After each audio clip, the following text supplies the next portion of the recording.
A'udzu billahi minasyaitonir rajim. Bismillahirrahmanirrahim. Alhamdulillah. Wassalatu wassalamu ala Rasulillah. Subhanaka la ilma lana illa ma 'allamtana innaka antal alimul hakim wa la fahma lana illa ma fahamtana innaka antal jawadul karim. Wa man ahsanu qawlan mimman da'a ila Allah wa 'amila salihan qala innani minal muslimin. Qala rabbi shrah li sadri wa yassir li amri wa hlul 'uqdatam min lisani yafqahu qawli. Amma ba'd. I'm welcoming to all the viewers with the Islamic greetings. Assalamualaikum warahmatullahi wabarakatuh. Alhamdulillah. Tajuk topik kita pada hari ini ialah cara berinteraksi dengan Al-Quran. Apabila kita berbicara berkenaan dengan Al-Quran, Al-Quran adalah salah satu kitab yang diturunkan kepada Nabi Muhammad sallallahu alaihi wasallam. Al-Quran adalah salah satu mukjizat yang ada pada Nabi Muhammad sallallahu alaihi wasallam sehingga ke hari ini, seperti mana yang Allah beritahukan dalam surah Fussilat chapter number 41 verse number 53. Allah said, sanurihim ayatina fil afaqi wa fi anfusihim hatta yatabayyana lahumul haq. Sanurihim ayatina fil afaqi, dan kami telah bentangkan, kami punya tanda-tanda daripada segala ufuk, daripada timur ke barat. Wa fi anfusihim, sanurihim ayatina fil afaqi wa fi anfusihim, dan sehingga ke atas diri mereka sendiri, hatta yatabayyana lahumul haq, sehingga terbentang di depan mata mereka apa yang benar. Baik, apabila kita berbicara dengan Al-Quran, poin yang pertama adalah keutamaan kita membaca Al-Quran. Keutamaan kita membaca Al-Quran. Barang siapa yang banyak membaca Al-Quran, barang siapa yang melazimi dirinya dengan Al-Quran, barang siapa yang mendekatkan dirinya dengan Al-Quran, kitab Allah, kalamullah, maka dia menjadi ahli Allah Subhanahu wa taala, ahli keluarga Allah Subhanahu wa taala. Ini seperti mana dirikutkan dalam Sunan Ibn Majah, Kitabul Muqaddimah, the book of introduction, volume number 1, book number 1, hadis 215. It says, inna lillahi ahlina minan nas. Qala ya Rasulullah, man hum?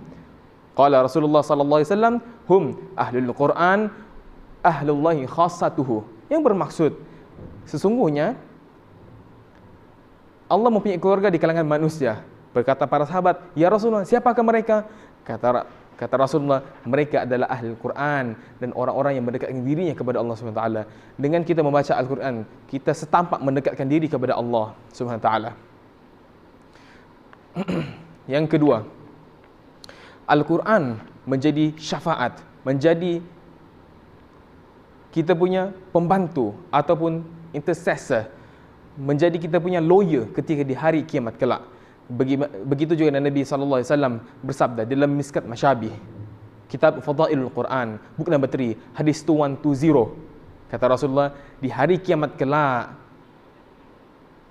dua surah ini akan datang menjadi syafaat, menjadi pemberi, pembantu, penolong di hari kiamat kelak, iaitu barang siapa yang membaca surah Al-Baqarah dan surah Ali Imran.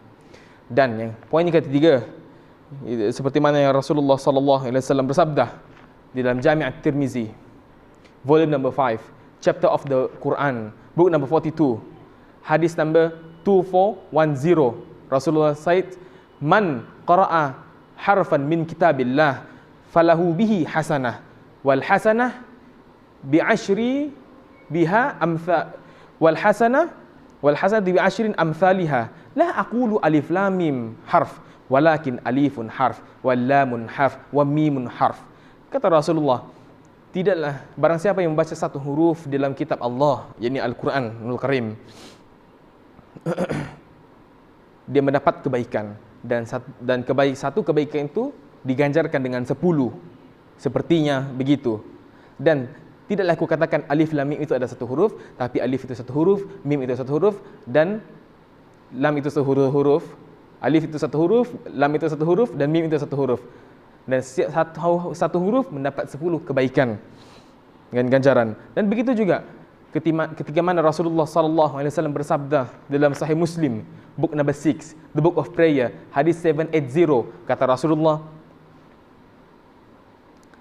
barang siapa, la taj'alu buyutakum maqabir, jangan kamu jadikan rumah kamu seperti kuburan. Bacalah surah Al-Baqarah di dalamnya. Nescaya syaitan akan lari dalam rumah yang dibacakan surah Al-Baqarah. Maka di rumah kita, kalau nak elakkan gangguan, sihir dan apa-apa, Kita kena rajinkan, lazimkan baca Al-Quran, baca surah Al-Baqarah. Bukan baca surah Yasin, bukan baca surah apa, tapi baca surah Al-Baqarah. Dan yang terakhir, seperti mana Rasul, poin yang terakhir, poin yang kelima, seperti mana Rasulullah sallallahu alaihi wasallam bersabda dalam Sahih Bukhari, volume number 6, Virtues of the Quran, Fadailul Quran, book number 61, hadis 5027, Rasulullah said, khairukum man ta'allama al-Qur'ana wa 'allamahu. Sebaik-baik di kalangan kamu adalah orang yang mempelajari Al-Quran, yang belajar Al-Quran, dan orang yang mengajarkan Al-Quran. Jadi kita sama-sama kita merebutkan keutamaan kita membaca Al-Quran. Kita digelar sebagai Ahlullah, kita dapat title sebagai Ahlullah.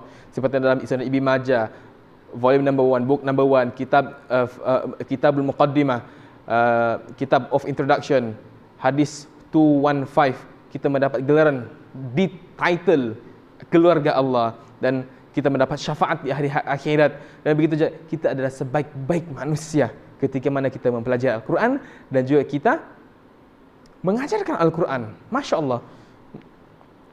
Dan seterusnya, cara kita berinteraksi dengan Al-Quran. Cara kita berinteraksi dengan Al-Quran ada banyak.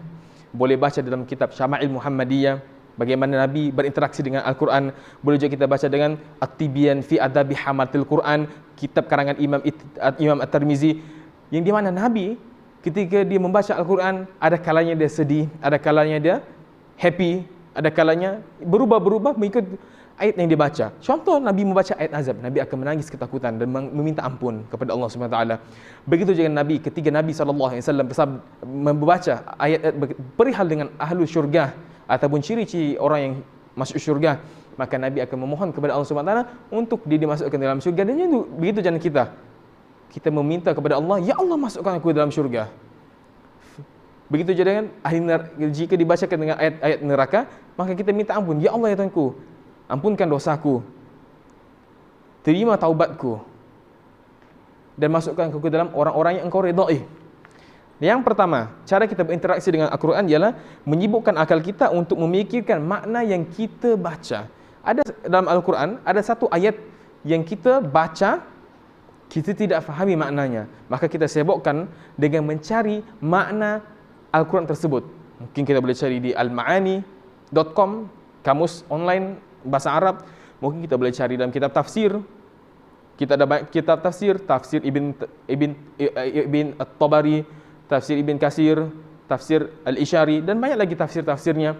Mungkin kita bertanya kepada ustaz-ustaz yang memang ahli tafsir, yang memang ahlul Quran, ataupun ahlul hadis, dan macam-macam ustaz, yang penting di ahlinya. Dan poin yang kedua, cara kita juga berinteraksi dengan Al-Quran, ketika kita membaca Al-Quran, emosi kita turut ikut. Emosi kita turut ikut. Dan ketika mana kita membaca Al-Quran dan kita memahami maknanya, maka kita akan menangis dan minta ampun kepada Allah Subhanahu Wa Taala. Seperti mana halnya dalam At-Tibyan fi Adabi Hamatil Quran dan juga Syamil Muhammadiyah, ketika Rasulullah sallallahu alaihi wasallam membaca Al-Quran, ketika Nabi membacakan ayat azab, Nabi menangis. Ketika Nabi membaca ayat syurga, Nabi akan happy. Begitu juga dengan kita. Dan yang ketiga, poin yang ketiga, kita kena membaca Al-Quran dengan tartil dan tarattul. Seperti mana Allah Subhanahu Wa Taala berfirman dalam surah Al-Furqan, chapter number 25, verse number 72, and surah Al-Muzammil, chapter number 73, verse number 4, warattilil Qur'ana tartila. Dan hendaklah kamu membaca Al-Quran dengan tartil. Apa yang dimaksudkan dengan tartil? Dengan perlahan-perlahan, satu-satu hurufnya disebut, tidak laju dan tidak juga terlampau perlahan, sedang-sedang. Dia pertengahannya antara laju dan juga lambat, di tengah-tengah. Itu maksudnya tartil. Dan mari kita sama-sama merenungi satu ayat motivasi di dalam Al-Quran untuk kita lagi berinteraksi dengan Al-Quran. Ini di mana formula yang Allah Subhanahu Wa Taala berikan kepada kita, cara untuk kita berinteraksi dengan Al-Quran, cara untuk kita membaca Al-Quran ini lagi seronok dengan membaca Al-Quran. Yang pertamanya dalam surah Sad, chapter number 38, verse number 29, kitabun anzalnahu ilaik mubarakun liyadabbaru ayatihi wa liyatadhakkar ulul albab. Yang bermaksud, kitabun anzalnahu ilaika. Kitab ini, yakni Al-Quran, Allah Subhanahu Wa Taala turunkan kepada Nabi Muhammad sallallahu alaihi wasallam. Anzalnahu ilaik mubarakun liyadabbaru ayatihi yang banyak faedah dan manfaatnya untuk mereka memahami dengan teliti isi kandungannya. Dan untuk orang-orang yang berakal memahami konteks ayat Al-Quran. Subhanallah, begitu indahnya Al-Quran sehingga Allah berikan kita formula cara untuk berinteraksi dengan Al-Quran. I would like to end my speech with the quotation from the glorious Quran from Surah Yasin, chapter number 36, verse number 70. Liyunzira man kana hayya. Al-Quran diturunkan untuk orang yang hidup. Wa akhiru da'wana alhamdulillahi rabbil alamin.